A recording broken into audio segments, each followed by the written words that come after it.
Salamat po, Mr. President. Saludo po ako sa inyo. Kahit ano pang sabihin ng mga ugok dyan, berdugo ka, mamamatay tao, diktador, etc., demonyo, eh yung puso mo naman ang importante, sir. Ha? Maawain at mapagmahal sa mga kapuspalad at mahirap. Diyan po kami magkakapatid. Saludo ang Tulfo Brothers, sir. Sabi nila, bastos ang bunganga. Sabi nila, may sa demonyo. Sabi ng mga kalaban niya. Pero kung ang mga batang may cancer ang tatanungin kung anong klaseng tao ang Rodrigo Roa Duterte, eh iisa lang ho ang sasabihin nila.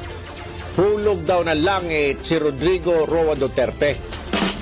Bakit kanyo? Yung bahay niya, sino ba nakagawa nito? Wala pa yata nakagawa nito na government official.